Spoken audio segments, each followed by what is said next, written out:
এই 6 মাসে মাননীয় স্বরাষ্ট্রমন্ত্রীকে আইনের শাসন সেটি প্রতিষ্ঠিত করতে উনি পর্যাপ্ত ভূমিকা রাখতে পেরেছে কিনা, নাকি উনি ব্যর্থতায় পর্যবেসিত হয়েছে? মাননীয় স্পিকার, এটা প্রশ্ন হলো না পল্টনের বক্তৃতা হলো, বুঝতে পারিনি।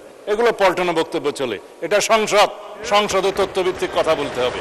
যদি কোনো স্পেসিফিক ঘটনার কথা আপনারা বলেন, সেই ঘটনার প্রেক্ষিতে আমরা 300 বিধিতে বক্তব্য দিতে পারবো মাননীয় স্পিকার। কিন্তু যদি কাগজ নিয়ে বলা হয় এতটা হত্যা হয়েছে, এতটা ঘুম হয়েছে, সেটা তো কিসের স্টেটমেন্ট আমরা জানি না। ধন্যবাদ মাননীয় স্পিকার।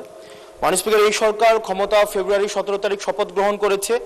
এর পূর্বের 6 মাসে ইন্টারিম গভর্নমেন্টের সময় প্রতিদিনে হত্যা হয়েছে, প্রতি মাসে হত্যার গড় ছিল 260 জন, যেটা বর্তমানে 311 জন।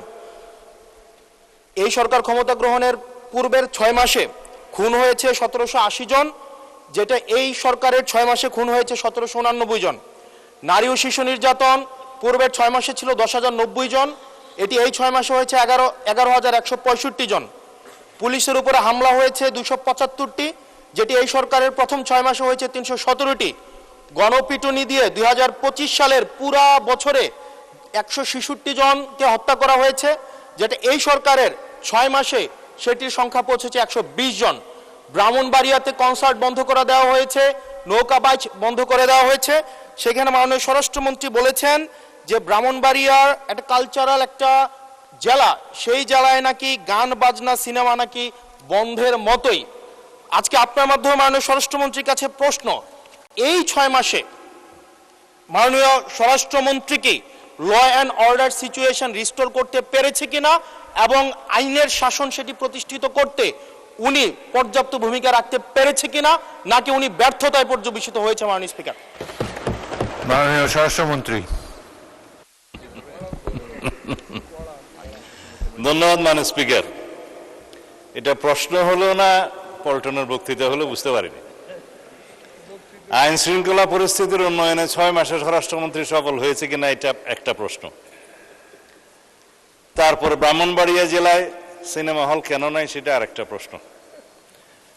কোন খাতে কত হত্যা হয়েছে, জখম হয়েছে ইত্যাদি যে ডাটা দিলেন, সেই ডাটাটা কিসের ভিত্তিতে দিলেন, কি পরিসংখ্যানের ভিত্তিতে দিলেন, সে স্ট্যাটিস্টিক্স বড়টা কি আমি জানি না। মানে স্পিকার, আইন শৃঙ্খলা পরিস্থিতির উন্নতি হয়েছে কি হয় নাই সেটা তো দৃশ্যমান। বাংলাদেশে আজ পর্যন্ত বর্তমান সরকার দায়িত্ব নেওয়ার পর থেকে এই মুহূর্ত পর্যন্ত যত হেনিয়াস ক্রাইম হয়েছে, অপরাধ সংগঠিত হয়েছে, 24 ঘন্টা 48 ঘন্টা ক্ষেত্রের মধ্যে 7 ঘন্টার ভিতরে অপরাধী গ্রেপ্তার হয়েছে, আইনের আওতায় আনা হয়েছে। এবং সামাজিকভাবে যে কোনো স্পেসিফিক ঘটনা যদি আপনারা বলতে পারেন, সেই স্পেসিফিক ঘটনা আমি 300 বিধিতে বিবৃতি দিতে পারবো। আজ পর্যন্ত সামাজিক চাহিদার ভিত্তিতে এবং যেগুলো আলোচিত হয়েছে, যেগুলো আলোচিত হয়ও নাই, সেরকম যেগুলো ঘটনা অপরাধ সংগঠিত হয়েছে, সেটা সমাজের চাহিদার ভিত্তিতে সংক্ষিপ্ত সময়ের মধ্যে যাতে বিচার কার্য সম্পন্ন হয় সেজন্য আমরা সহযোগিতা করেছি। বিচার করার তো জুডিশিয়ারির কাজ। এইভাবে রামিসা থেকে শুরু করে রংপুরের ইদানিং 4টা যে হত্যা হলো সেই পর্যন্ত সমস্ত কিছু দ্রুততম সময়ের মধ্যে এই পুলিশ বাহিনী, আইন শৃঙ্খলা রক্ষাকারী বাহিনী গ্রেফতার করতে সক্ষম হয়েছে এবং আইনের আওতায় নিয়ে এসছে। এইখানে কোথায় কি ব্যর্থতা আছে বলতে হবে। মানে স্পিকার, স্পেসিক্যালি ডালাওভাবে স্বরাষ্ট্রমন্ত্রী ব্যর্থ হয়েছে বা আইন শৃঙ্খলা রক্ষাকারী বাহিনী ব্যর্থ হয়েছে বা এই সরকার আইন শৃঙ্খলা পরিস্থিতি উন্নতি হয় নাই, এগুলো পল্টনের বক্তব্য চলে। এটা সংসদে তথ্যভিত্তিক কথা বলতে হবে। যদি কোনো স্পেসিফিক ঘটনার কথা আপনারা বলেন, সেই ঘটনার প্রেক্ষিতে আমরা 300 বিধিতে বক্তব্য দিতে পারবো মাননীয় স্পিকার। কিন্তু যদি কাগজ নিয়ে বলা হয় এতটা হত্যা হয়েছে, এতটা ঘুম হয়েছে, সেটা তো কিসের স্টেটমেন্ট আমরা জানি না।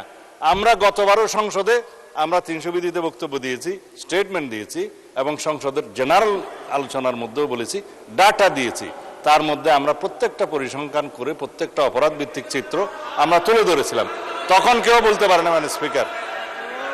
সুতরাং যদি কোনো স্পেসিফিক ঘটনায় বাংলাদেশের আইন শৃঙ্খলা রক্ষাকারী বাহিনী বা স্বরাষ্ট্র মন্ত্রণালয় ব্যর্থ হয়েছে কি হয় নাই, সেই বিষয়ে যদি আপনারা নোটিশ আনেন, তখন আমরা ডিবেট করতে পারবো। ধন্যবাদ মাননীয় স্পিকার। ধন্যবাদ মাননীয় মন্ত্রী।